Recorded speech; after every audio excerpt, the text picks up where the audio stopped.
Correct. Assalamu alaikum wa rahmatullahi wa barakatuh. I hope I can do this and be able to focus with all the background noise. So if I can have a little bit of silence, we can start with Sallu ala Rasulillah sallallahu alaihi wasallam. Say Allahumma salli ala Muhammad. Say Allahu Akbar. La ilaha illallah. Allahumma inni as'aluka fi'l al-khayrat wa tark al-munkarat wa hubb al-masakin. So inshallah I'll be able to at least get this crowd's attention, inshallah, and we'll be able to focus somehow, inshallah.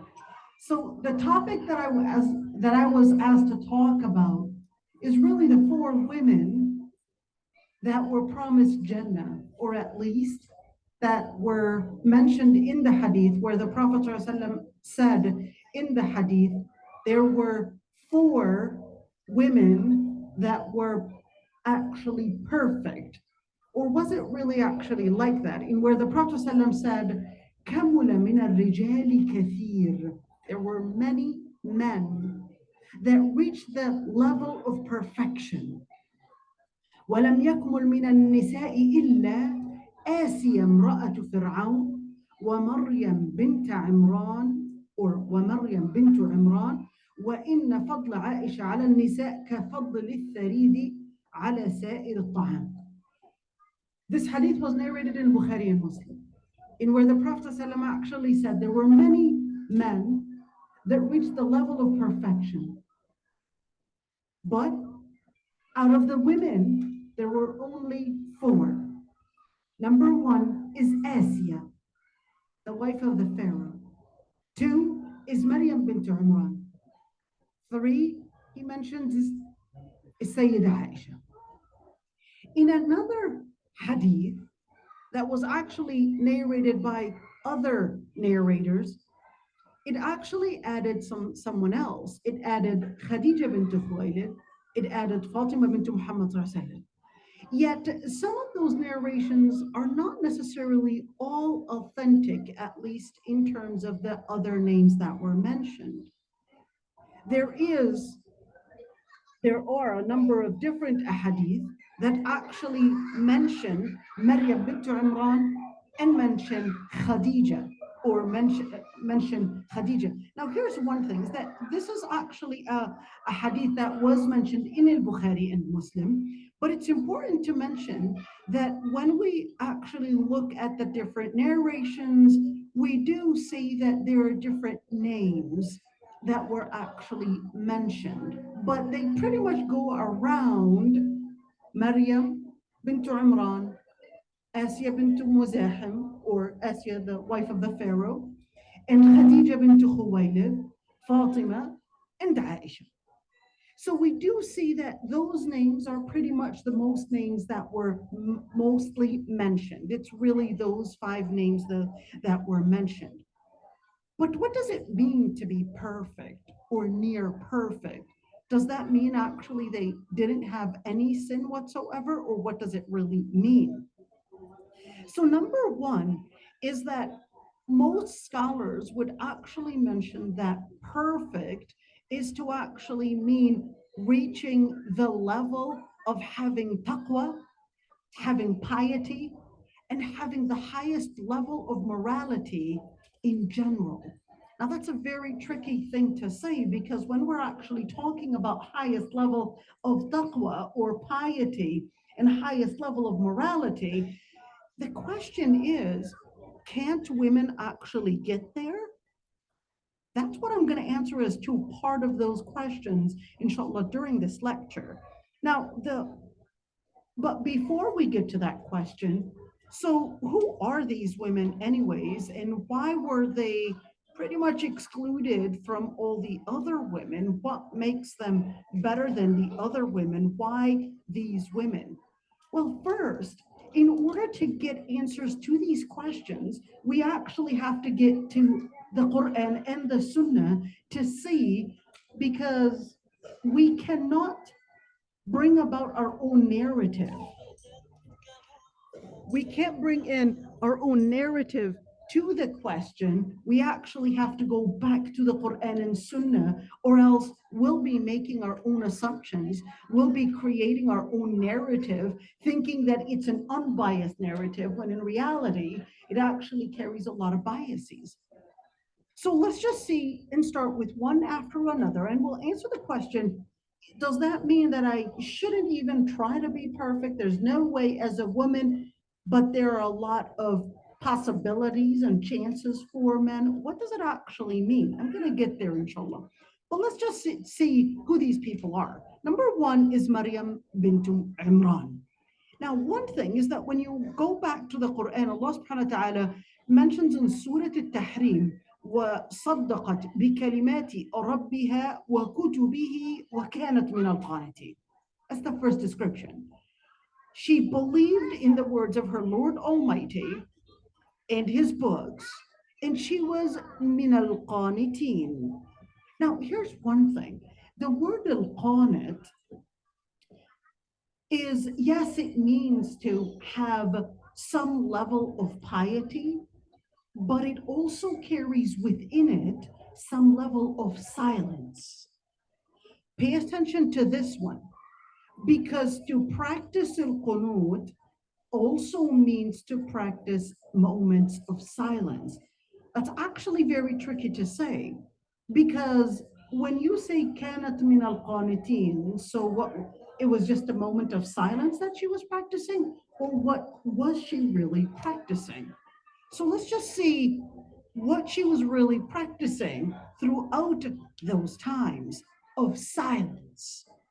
فتقبلها ربها بقبول حسن وأنبتها نباتا حسنا وكفلها زكريا كلما دخل عليها زكريا المحراب وجد عندها رزقا.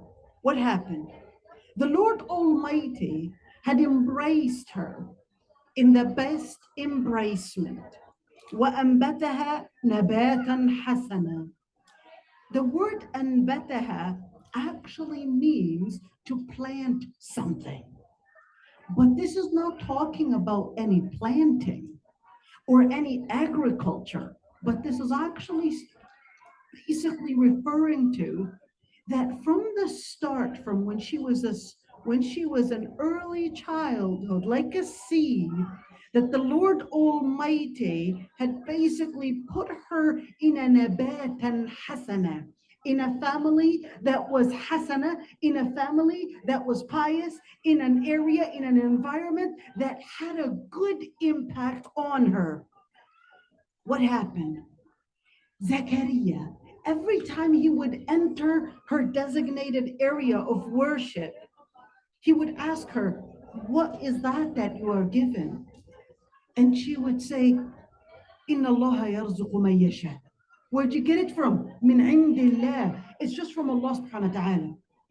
Prophet Zechariah alayhi salam, Prophet Zechariah alayhi salam was actually learning, even though he was a prophet, but he was learning from his Sayyida Maryam how to actually do the dua, how to actually practice the times of qunut.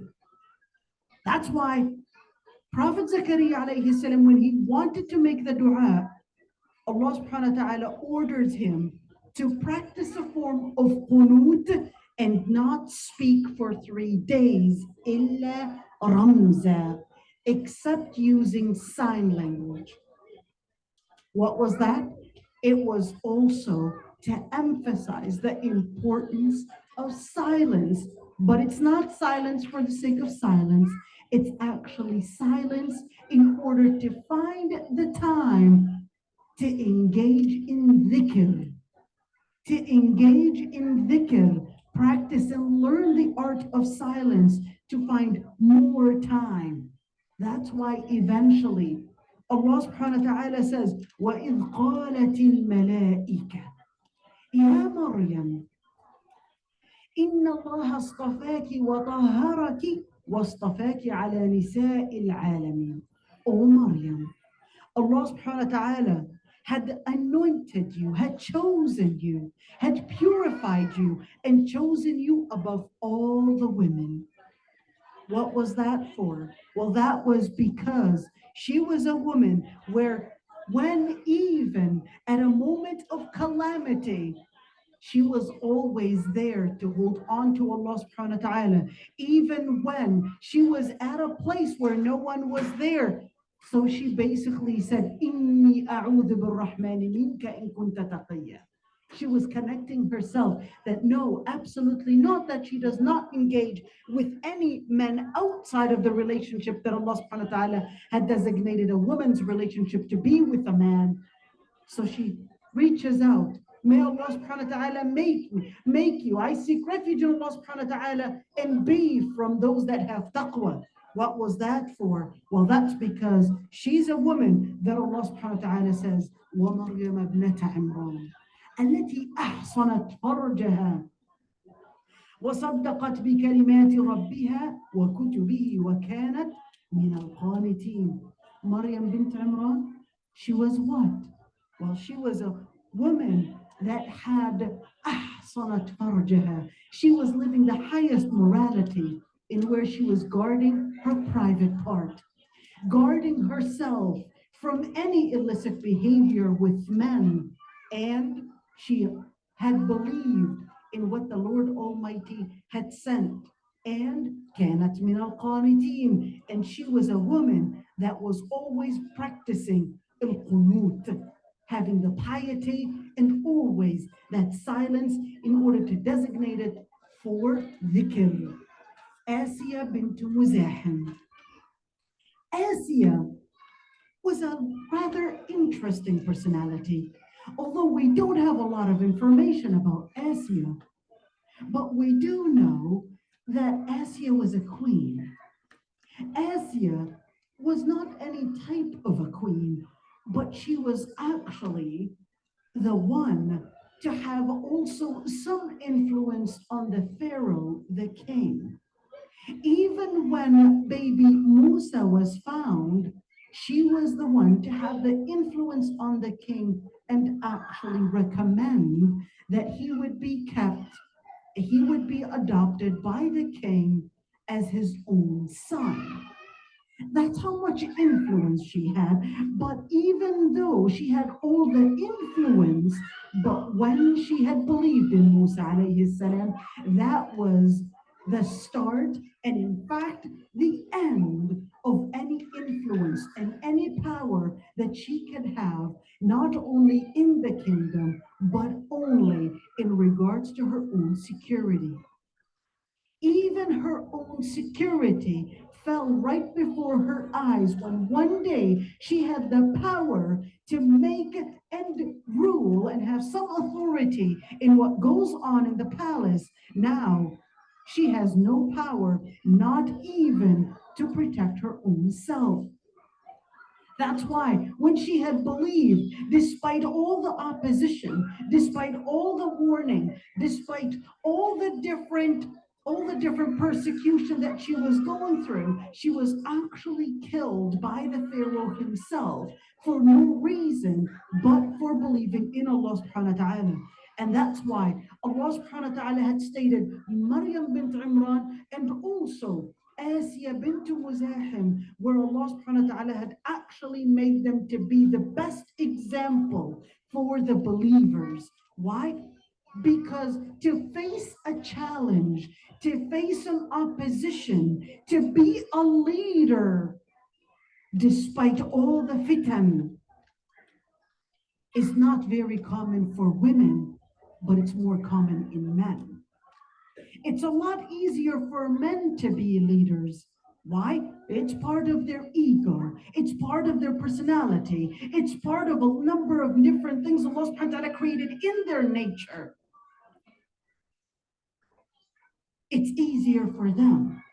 But for women to be a leader, is to actually face a lot of different weaknesses that our own body might actually be working against us too. That's why Allah subhanahu wa ta'ala had actually made the women and these two women, Maryam bint Imran and Asiya bint Muzahim, to be the best example, not only for women, but also for the mu'mineen throughout history. To be the example. Why? Because Allah subhanahu wa ta'ala says, وَضَرَبَ اللَّهُ مَثَلًا لِلَّذِينَ آمَنُوا. For all the believers, I want you to take the example of one امرأة فرعون إذ قالت رب ابن لي عندك بيتا في الجنة ونجني من فرعون وعمله ونجني من القوم الظالمين. When she had actually said, Lord Almighty, build me a castle in Jannah and protect me from all the different tortures that the Pharaoh is abusing me for, and protect me from al-qawm al-zalimin, and protect me from the abusers and the oppressors that surround me. Now, when you actually look at that, when you see how Asiya, despite all the opposition, she did not actually give up on her faith. This is the lesson to learn. Girls, please pay attention, especially the younger generation. Now, what I mean by younger generation right now, I mean 25 and 13. We definitely recognize the fitna that the girls are going through, which especially ages between 13 and 25.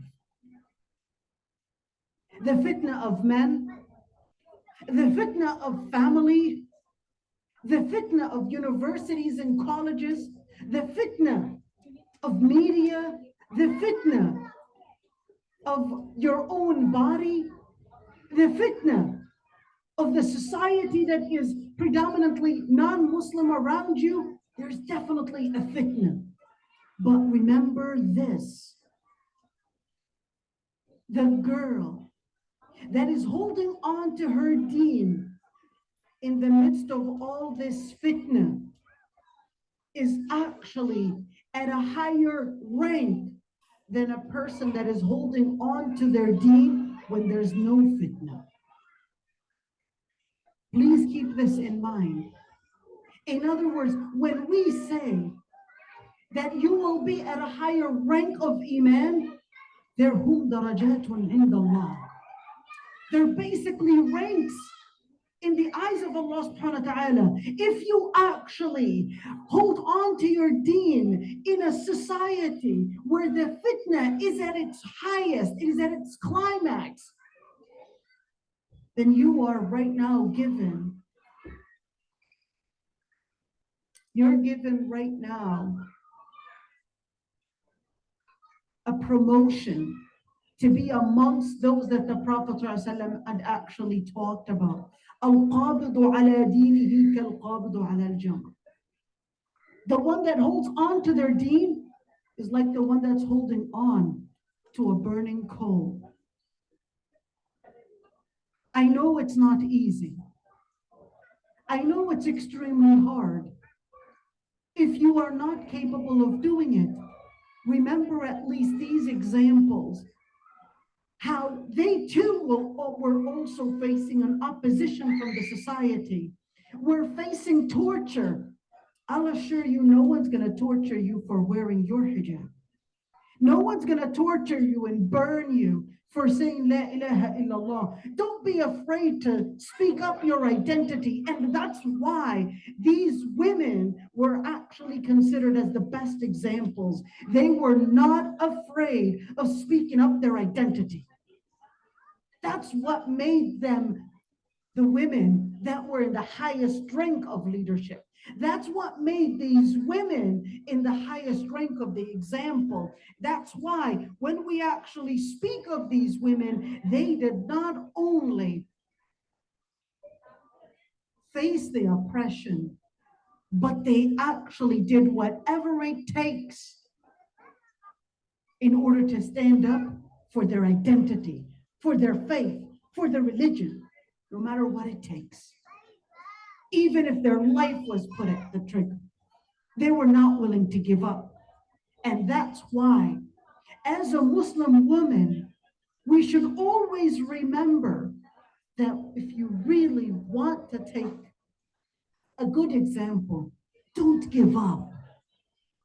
Don't be afraid of losing your job or afraid of probably not getting the grade that you had expected from the university or probably afraid of getting some kind of a promotion because all you care about وَمِنكُم مَّن يُرِيدُ الدُّنْيَا وَمِنكُم مَّن يُرِيدُ الدُّنْيا وَمِنكُم مَّن يُرِيدُ الْآخِرَةَ. What do you want?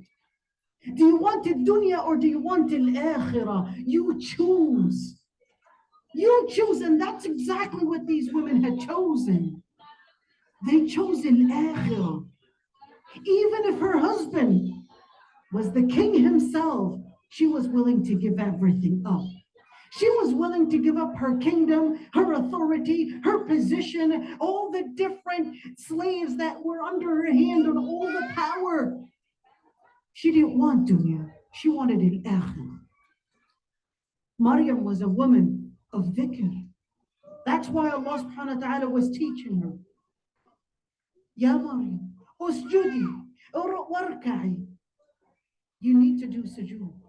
You need to do ruku'ah. You need to designate a lot of time of silence, a lot of time of dhikr in order to increase and enhance and elevate your position. Let's go to person 3. Khadija bint Khuwaylid.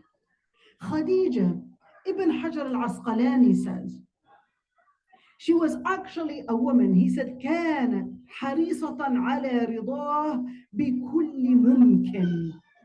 Khadija, Ibn Hajar al-Asqalani said, she was always concerned in making Allah subhanahu wa ta'ala content, and the Prophet ﷺ, of course, content with whatever capacity she could have. She was always concerned that all she needed to do was make sure that she would give the support to the Prophet ﷺ. And that's why Ibn Ishaq actually says Khadija bint Khuwaylid was the first to believe in Allah Almighty and the Prophet ﷺ, and she was the one to actually give him the support and all the support. Khadija bint Khuwaylid was actually a woman not only to give him the support, even when the Prophet ﷺ himself, we know the story, running down from Ghar Hira, all he could think of was really who? Was Khadija bint Khuwaylid. If somebody were to hurt you, you're going to scream and first call on your mom. Why? Because your subconscious mind is telling you that that's the person to run to for help. The Prophet ﷺ, the first person he goes to when he was afraid from Ghar Hira was Khadija bint Khuwaylid. Why? Because his subconscious mind was working that that's the person that gives me the security. That's the person that gives me the support. That's the person that was like my mother after my mother, like my father after my father. That's the person that was everything to him. And that's one, just on a side. Ladies, footnote, ready? Control, Alt, and F. Footnote at the bottom, pay attention. Ladies, you hear all this rhetoric that the feminists right now are speaking in, making it a rhetoric where it's just creating divisions within our households, convincing you that the man is your enemy, that your husband is your enemy, that your father is your enemy. Sisters, no household whatsoever will be built with a rhetoric and with a mindset like that. I understand that there could be some that don't deserve any support because they themselves are shayateen. I know that. But if we go with a mindset in every single home, and if we go in a mindset in our marriages that this man, I have to somehow fight for my right, then we're using nothing but a military lexicon. If we're using a military lexicon within our homes, then we're finding nothing but bloodshed in our houses. She really wanted to sit on my lap. Then all we're going to find is nothing but bloodshed. And this is what we're seeing our homes turn into. Be careful. Allah subhanahu wa ta'ala didn't describe the marriages as a place of fighting or a place of a battle or some kind of a battlefield. He actually says, وَجَعَلَ بَيْنَكُمْ مَوَدَّةً وَرَحْمَةً ومن آية خلق لكم من أنفسكم أزواجا وجعل بينكم مودة ورحمة. From amongst the signs, the Lord Almighty had created spouses for you, and He had built from within you mawadda, love, compassion, and mercy. That's what Allah subhanahu wa ta'ala wanted marriage. And that's what Allah subhanahu wa ta'ala wanted women and men to think of one another. Not think of one another as enemies.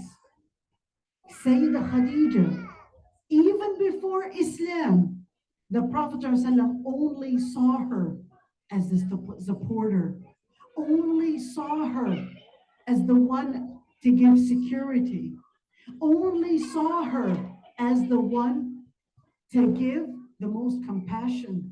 And that's why when the Prophet ﷺ runs down from from the mountain, the Prophet ﷺ would only go to her. On the time and on the day when the Quraysh decided to boycott the Muslims, when they had decided to boycott the Muslims, no food, no water. In fact, even if somebody were to go and buy something from the market, they would be rejected. They would be rejected. They didn't have anything to eat, but guess what? Khadija bint Khuwaylid was actually a rich woman. But that actually meant by her embracing Islam, that she was putting not only her life, but she was also putting her business at risk. But her money was not her issue. Her life was not her issue. Her CV was not the issue. Her main issue was La ilaha illallah. That's what made her be the person that Allah subhanahu wa ta'ala and the Prophet ﷺ had chosen. In fact, greetings from Allah. Listen to this, you guys. This is not fake.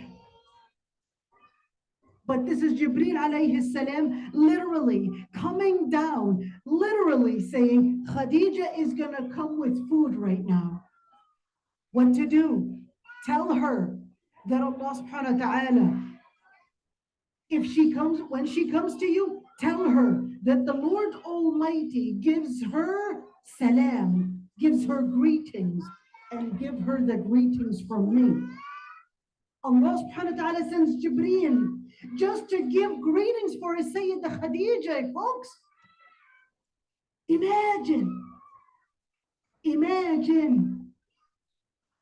getting Jibreel alayhi salam just to tell you, your Lord sent me down just to give you the greetings.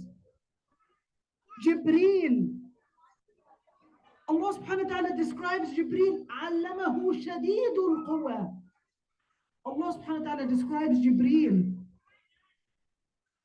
that the Prophet ﷺ learned from an angel that is shadidul quwa, that is mighty. Here Jibreel alayhi salam with all his quwa, the Lord Almighty is sending greetings to Khadija, but that wasn't enough. There's more to it. وبشرها ببيت في الجنة من قصب لا صخب فيه ولا نصب لا صخب فيه ولا نصب. And tell her of a glad tidings. You know, it's kind of like me telling you, you will be getting this reward. It will be coming to you. What is the reward? A chamber, a house in Jannah that is made of pearls, where there is no tiring. You're not going to get tired in it. And she's not going to hear any loud noises that are going to get her in any form of anxiety. In other words, it's a home, it's peaceful, and it's a place where you're not going to be tired in it. All you're feeling is comfort. What is she getting? She's basically getting a direct contact from Allah subhanahu wa ta'ala, telling her that that's what she's going to get in Jannah. That's why the Prophet ﷺ, when the Prophet ﷺ, even after her death, whenever the Prophet ﷺ would make a meal, he would send these meals and distribute them to those that Khadija had loved. What do we learn from Khadija? Number one, part of your faith is loving Allah subhanahu wa ta'ala, the Prophet, and also Islam. But the most important thing, despite all the opposition, even if it means losing your job, hold on to your principle, because the rizq is from Allah subhanahu wa ta'ala. If you're afraid for your degree, if you're afraid for your university, hold on to your Allah subhanahu wa ta'ala. Don't be afraid. Even if one wants to challenge you and tell you you will lose your credits, or you will lose the university, or you will not get to that university if you don't get to this high GPA, well, if it means that me giving up on my deen for the sake of getting some kind of a grade or some kind of a credit, by all means, I don't want it. Because Allah subhanahu wa ta'ala, minkum man yuridu dunya wa minkum man yuridu al-akhirah. You decide on what you want. You decide, don't give up on your faith, stand up for it. Stand up for it, don't be afraid. Be strong. No matter what they would challenge you, or no matter what they would somehow threaten you with, don't be afraid. Even if it's your friends telling you, listen, you're not going to get this compliment, don't worry about the compliment. Who cares about people complimenting you on social media? Those are just numbers. And even if they actually compliment you, if you're doing the wrong thing, you want a compliment from Allah subhanahu wa ta'ala. You want a compliment, just like Khadija got the compliment. Khadija gets the compliment where it's greetings from Allah. That's the true compliment that matters, not a compliment from people on social media. And certainly not a compliment called GPA. Wallahi, wallahi, no matter what university you're going to get accepted in, I don't care if it's Harvard, I don't care if it's UCLA, I don't care what it is, wallahi, it will not be worth anything if Allah subhanahu wa ta'ala was not giving you his rida. Wallahi, it means nothing. You might say, if I were to get to that university, I'll guarantee myself a job. So you guaranteed yourself a job, but you lost your job in an ubudiyya. What job did you get? What job did you get? Always put this just in the back and right before your eyes. Make it the lens you see through. منكم من يريد الدنيا ومنكم من يريد الآخرة. Do you want dunya or do you want akhirah? What is it? That's what we learn. That's why these women were actually mentioned, because it's perseverance and standing up to the principle and living to the principle of Allah Almighty, despite all the opposition, despite all the hate, despite everything that might surround her. Now, she's going to stand up to it. Aisha bint Abu Bakr as-Siddiq, a woman the Prophet ﷺ loved dearly, a woman that was of eloquence, a woman that was of knowledge, a woman that was also there to support, a woman that even the Sahaba would actually turn to. In fact, even Ibn Hazm had actually mentioned that out of the 7 most important Sahaba to have the ilm and the fiqh was actually Khadija, was actually Sayyida Aisha.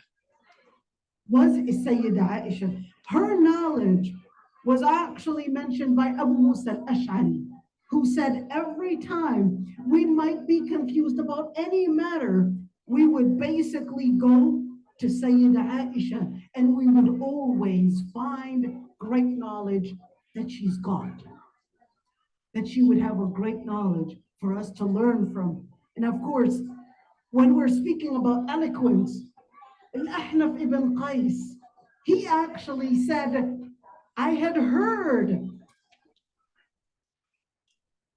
Abu Bakr speaking, Umar speaking, different Sahaba speaking, and they were considered of the highest eloquence, but none were as eloquent as Sayyida Aisha. Very similar to the Prophet ﷺ, when Salama and the other women were actually jealous. How come all the food, whenever the Prophet ﷺ was at Aisha's house, that's when they would send him the gifts? So they were objecting. It's like, well, wait a minute, how come she gets the treat? So the Prophet ﷺ was telling Salama, لا تؤذيني في عائشة. Don't harm me in a Sayyida Aisha, because Jibreel would only and never come to me when I'm at any of the women's homes, except in a Sayyida Aisha's home. Even when I'm under the blanket next to her, Jibreel would come to me. That's reflecting great nobility. Fatima, the daughter of the Prophet ﷺ, who's despite all the different, am I supposed to be getting closer to ending? Okay, so Fatima, despite all those that were harming the Prophet ﷺ, she would be the one to support the Prophet ﷺ. And the Prophet ﷺ had actually said, أَحَبُّ أَهْلِي إِلَيَّ Fatima. My favorite and my most beloved from my family members are basically Fatima. Fatima, the daughter of the Prophet ﷺ. He had other daughters, but Fatima was an exception. Fatima was an exception to the point that even while the Prophet ﷺ was dying, he told her, you're going to be the first to come to follow after me. And he would tell her, wouldn't you want to be, when she was crying, wouldn't you want to be the woman that is at the highest rank of Jannah? That's when she started laughing. Absolutely. Because that's the most important thing. Because that's the most important drink that any mu'min would need, any mu'min would want, because we recognize that all the other things that you would have on your CV, وَيَبْقَى وَجْهُ رَبِّكَ ذُو الْجَلَالِ وَالْإِكْرَامِ. Everything. كل شيء هالك إلا وجهه. Everything is going to be destructed. The only thing that will remain is the Lord Almighty. And that's why Allah subhanahu wa ta'ala tells you that what really would elevate your rank. Girls, please remember this one. وَالْعَمَلُ الصَّالِحُ يَرْفَعُ. What really elevates your rank, what really makes you of importance, it's really al-amal as-salih. It's really piety. You can have everything on your CV. You can have everything in terms of your money. Okay, you can have all the different things as your CV, your money, your business, whatever it is, your authority, your labels, all these things.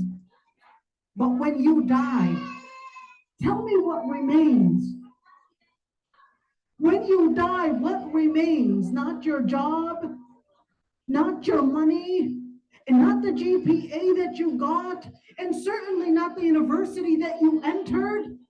وَالْعَمَلُ الصَّالِحُ يَرْفَعُ. There's only amal salih to remain. That's it. That's what you want to work towards. Right now, we're seeing universities and all these degrees many times commercialized. Don't fall for that commercial thing. I'm not telling you not to go to universities. Definitely it's important. But I'm telling you, don't lose your iman on campus, girl. Don't lose your iman on campus. Hold your iman. Why are we seeing all the girls losing their iman on campuses? Because she thinks that that's the real goal right there. Don't lose your iman on campus. That should be the place that you become a leader to teach Islam in, on campus, not a place where you lose your deen. That should be the place where just like Fatima, just like Aysha, just like Khadija, just like Asiya, that's the place where you become a leader in. That's a place where you show what it means to be Muslim. That's the place. That's why, guess what? The most important Muslim, the most important identity that people and anybody would identify Islam is through you as a hijabi. If a man is not walking down the road, we wouldn't be able to know, even if he is Muslim, we wouldn't be able to know if he's Muslim. But if a hijabi is walking down the road, the first and most important thing we'll know is that she is Muslim. We will know Islam's presence through you. We know Islam's presence through you. You know what? I was actually doing this study. The neoconservatives. And what they were doing, in order to research the level of Islam in the community, to see whether it's a growing threat or not, the first thing that they were looking for, you know what it is? Who can guess? Women's hijab. Women's hijab. They were looking at women's hijab, and that's why even France, because they considered to protect their francophone identity, culture, whatever it is, they considered that we have to first target hijab because that's how we can, at least to them, guarantee that Islam is stripped out of the Muslim society. You know what that means? Ladies, you're holding the Muslim identity. You are the one to right now show the Muslim leadership. You're right there, the one to stand up saying, La ilaha illallah. That's what your hijab means.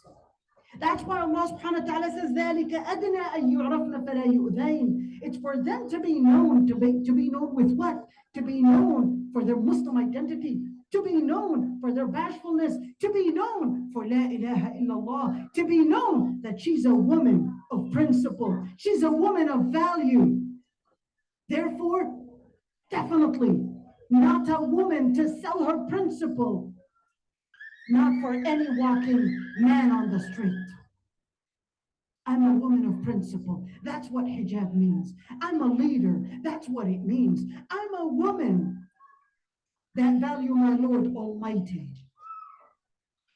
Nothing of what other women will value to me matters. What matters is my principle. What matters is my Lord Almighty. That's what your hijab means. So when we actually speak of these examples, we're actually talking about you can also be perfect. When we look at this hadith, majority of the scholars had actually said the names that were mentioned, this is not to say that The only women that have ever been perfect are these women. But this is to say, these are the women of their times. These were the women of their times. In other words, you too can actually be part of them if you truly stand to be at their footsteps, to be a woman of leadership, to be a woman that stands up to value the Lord Almighty despite all opposition. If you take their footsteps, to do your silence but to say dhikr, your practice to be in support of La ilaha illallah, and your ilm to be like Sayyida Khadija, to put all your ilm to be in support of La ilaha illallah, to be like Sayyida Fatima, to support Muhammadur Rasulullah. That's not only for those women, but that's for you to replicate. That's for you to actually consider, as you too can be part of those. But there are certain things to keep in mind, because indeed we had a lot of men, as the Prophet ﷺ actually said, كَمُلَ مِنَ الرِّجَالِ كَثِيرٌ. There were many men that were like this. There were many men that were capable of being at the level of perfection or a high level of leadership. Not many women were capable of doing it. Why? Scholars do actually mention a number of different things, whether they talked about their own nature, women's nature, but I actually looked into it from a different angle, where the Prophet ﷺ actually said during a time when it was the Eid. Ladies, please pay attention to this one. He said, Ya ma'shar al-nisa, tasaddaqni. Oh ladies, oh women, give sadaqah. Why? Why sadaqah? And he said, فَإِنَّ كُنَّ أَكْثَرُ أَهْلِ النَّارِ. Because most of the people that are dwelling in hellfire are actually women. She said, one of them, she said, وَمَا لَنَا. Why? Why do we happen to be the most to dwell in hellfire? And he said two things. تُكْثِرْنَ اللَّعْنَ وَتَكْفُرْنَ الْعَشِيرَ. تُكْثِرْنَ اللَّعْنَ وَتَكْفُرْنَ الْعَشِيرَ. What is تُكْثِرْنَ اللَّعْنَ? You're constantly damning things. تَكْفُرْنَ الْعَشِيرَ. What is that actually telling us? That women generally are actually more susceptible to having a negative vision, which is why they actually constantly engage in damning things. تُكْثِرْنَ اللَّعْنَ. This negative vision towards oneself, negative vision towards others, negative vision towards life, and it becomes we're more susceptible because of this negative vision, maybe because it's a part of our nature, I don't know. But that's not a good enough reason. That doesn't justify doing anything that Allah subhanahu wa ta'ala does not want you to do. So Allah subhanahu wa ta'ala is teaching us and letting us know how we're more susceptible to having a negative vision of our own selves, where we damn everything that's around us, and we're constantly having this negative feelings about ourselves, about our bodies, about the people around us, about our husbands, and that's why we end up takfurna al-ashir. We end up not only that, but we end up victimizing ourselves. Listen to this one. Sister Johara, you say this all the time. Victimizing ourselves. You know what that means? Always that she's the victim and everybody's responsible for whatever she's going through. She's the victim. If she fails in school, it's because her parents are just not giving her enough time. Her parents are constantly asking her to do things. When she's married, her husband is making her life miserable. Her husband is just making her do everything. No one feels with her. No one understands what she's going through. No one understands all the trouble that she's going through. And it's right now with this mental health stuff, right now it's a good way of commercializing mental health, and everybody all of a sudden is struggling with mental health. Not a real thing. Not a real thing. But many wanted to be within this category just to give themselves the justification that I shouldn't be feeling guilty. But that's not right. That's not right. That is definitely not right. I'm not denying that mental health and that some people are really needing this mental health treatment and all of that. Absolutely not. I've got a brother, I've got my own son, I've got a family member, I've got a number of family members. I understand. But I'm saying many are abusing the system and not recognizing that no, it's not a mental health issue always. Sometimes it's a vision that needs to be corrected. Sometimes it's a vision that needs to be corrected. And part of that is that what the Prophet ﷺ actually said, Takfurna al-ashir. You're constantly making yourself seem as if you are the victim and everybody's responsible for your fate. Victimizing yourself. What do you end up with? You end up with constantly damning the world around you, constantly having this negative vision, and then without you recognizing, you would give yourself the justification to transgress limits, to transgress standards, principles, to transgress so many boundaries that Allah subhanahu wa ta'ala put for you, because you would always live in this balloon that you're a victim and everybody's at fault, and you have to somehow protect yourself from all the dangers when you're actually the one that's actually needing to change certain things. This is extremely dangerous. And that's why when we actually see these numbers, when we recognize our own nature, that's when we start getting out of our bubble. That we don't just see ourselves as victims, but we start making the change. إن الله لا يغير ما بقوم حتى يغيروا ما بأنفسهم. You want the change? Don't convince yourself in a bubble that you're the victim. Start making the change by changing yourself. You won't be a leader unless you learn how to lead yourself out of the bubble that you're in. You cannot be a leader unless you lead yourself by taking Allah subhanahu wa ta'ala's principles. You won't lead yourself unless your center is La ilaha illallah and not yourself.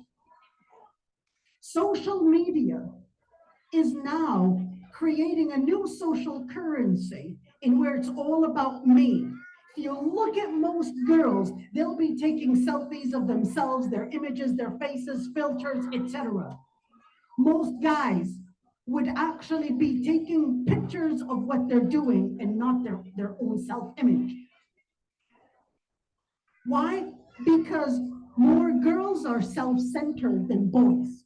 I'm not saying this is not an issue of somehow being a misogynist. This is an issue. I'm a woman like you. There's no way that I can hate myself, okay?